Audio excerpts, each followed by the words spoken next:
Antes de começarmos, imagine uma jornada épica que atravessa séculos, cheia de histórias de fé, coragem, mistérios e milagres.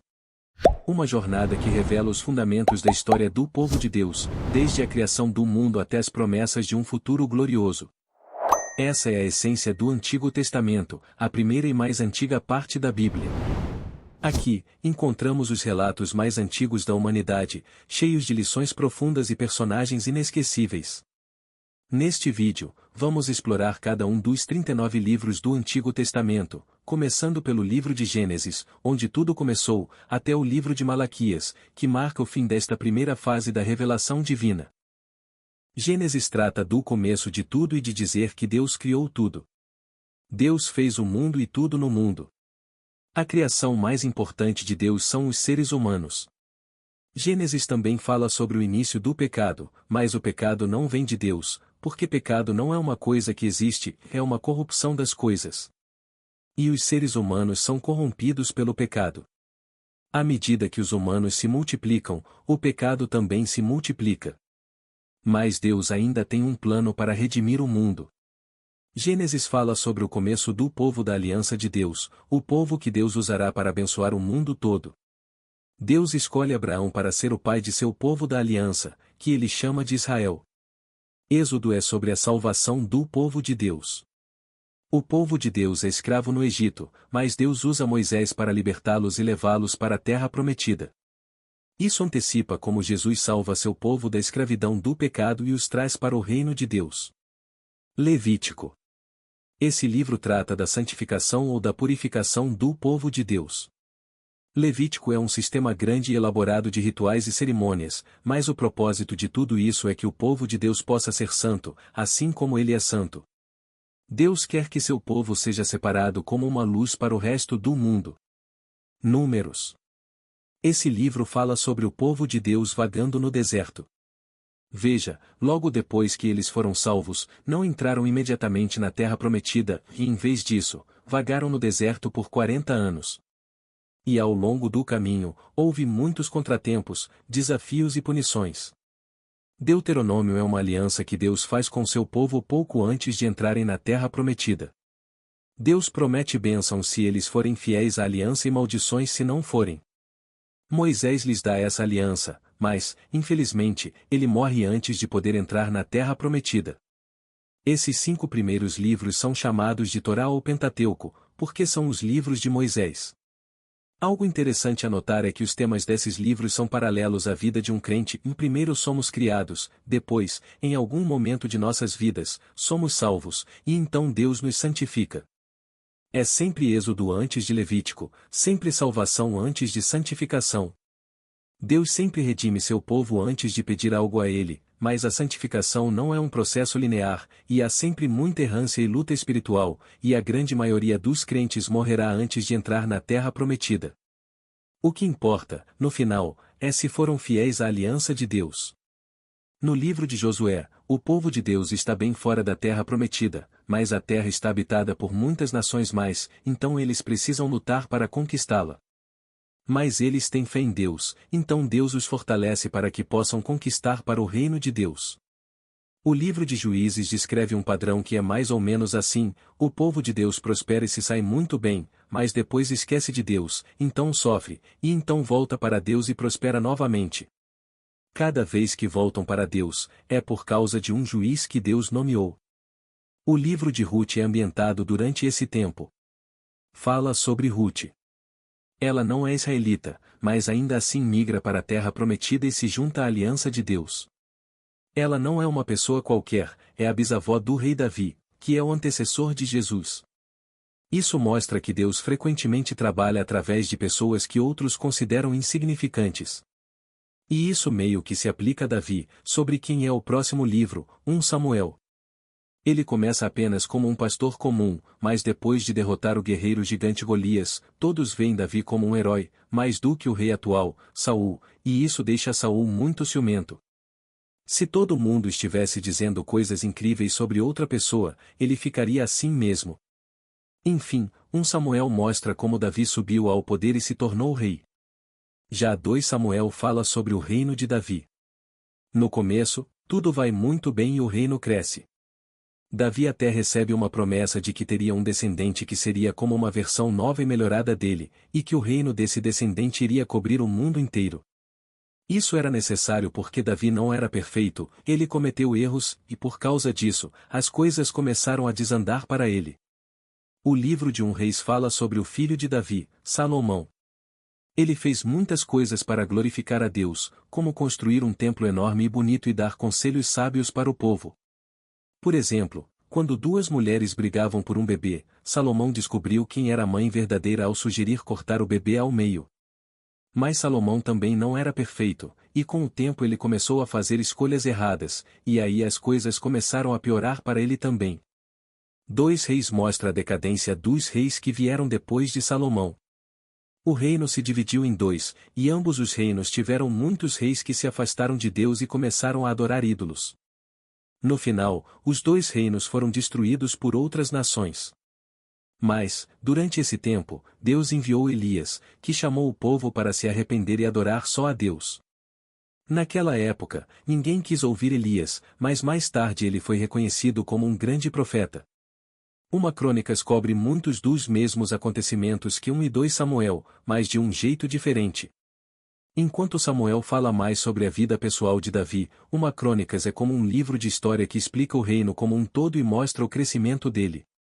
2 Crônicas é parecido, só que fala sobre a queda do reino até o exílio na Babilônia. O foco não é tanto nos erros pessoais dos reis, mas nos pecados do povo como um todo. Mesmo quando parecia que tudo estava se desfazendo, havia muitos momentos de tentativa de mudança.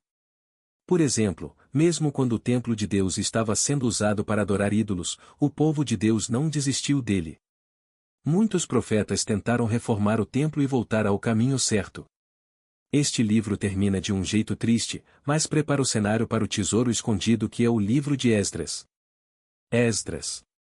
Esse livro fala sobre como o povo de Deus foi levado como prisioneiro para um país chamado Babilônia, mas depois de um tempo eles foram autorizados a voltar para casa.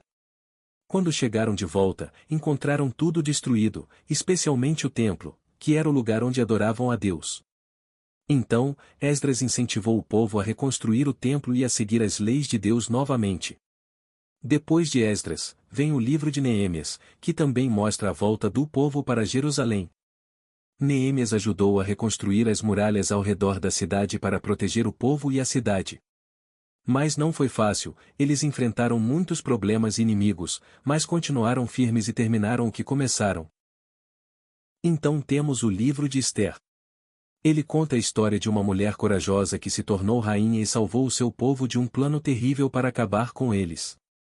Mesmo sendo só uma pessoa, Ester fez uma enorme diferença, e sua coragem mostrou que Deus estava cuidando do povo dele, mesmo quando tudo parecia perdido.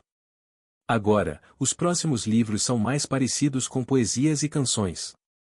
O livro de Jó fala sobre um homem que sofreu muito, mas nunca perdeu sua fé em Deus.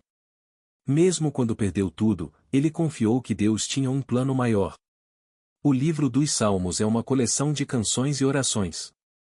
Algumas são alegres e falam sobre a bondade de Deus, enquanto outras são tristes e pedem ajuda. É como um livro de músicas que mostra todas as emoções que uma pessoa pode sentir. Provérbios é um livro cheio de conselhos e lições para a vida, coisas que ajudam as pessoas a fazer boas escolhas. Tipo, ele ensina a importância de ser honesto, trabalhador e respeitar os outros. Eclesiastes é um pouco diferente. Ele fala sobre como, às vezes, as coisas da vida parecem sem sentido, mas que, no final, o mais importante é obedecer a Deus e viver do jeito certo. E o livro de Cantares é como uma linda poesia sobre o amor, mostrando que o amor verdadeiro é especial e precioso. Depois desses, vêm os livros dos profetas, como Isaías, Jeremias e Ezequiel. Esses profetas eram pessoas que Deus escolheu para levar mensagens ao povo. Algumas vezes, eles avisavam sobre coisas ruins que iam acontecer se o povo não mudasse suas atitudes. Outras vezes, eles traziam esperança, prometendo que dias melhores viriam. O livro de Isaías é geralmente dividido em 2 blocos, os capítulos 1 a 39 e depois os capítulos 40 a 66, assim como a Bíblia é dividida entre os primeiros 39 livros e os livros 40 a 66. Mesmo que os capítulos e versículos tenham sido acrescentados mais tarde, há uma correspondência interessante.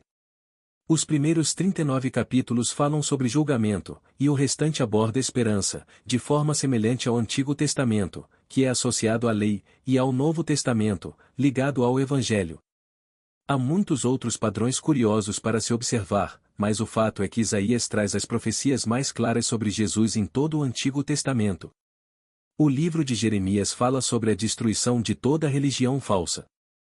Não importa quantos rituais religiosos alguém pratique, se não tiver fé verdadeira, tudo será inútil no final, e Deus vai destruir essas práticas.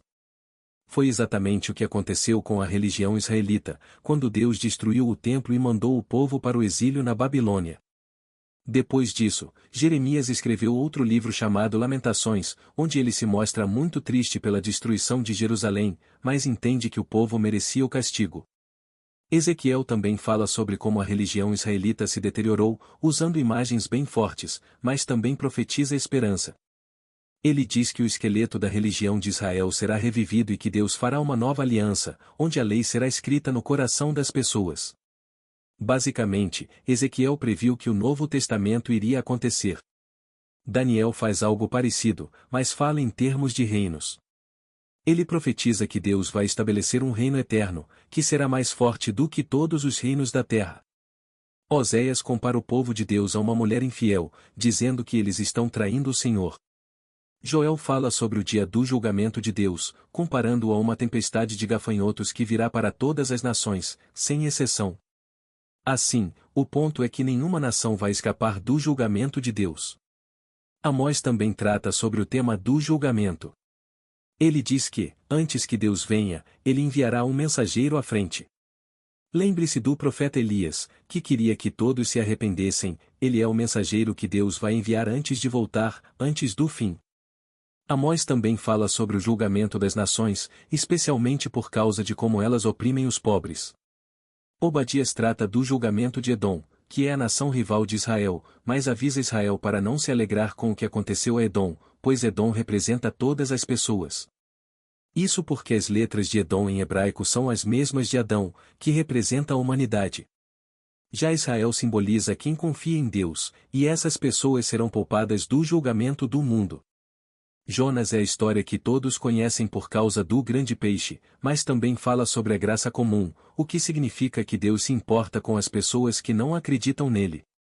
Jonas era um dos escolhidos de Deus, mas, na história, ele desobedeceu muitas vezes. Além disso, existem pessoas que não fazem parte do povo de Deus, mas que ainda assim obedecem.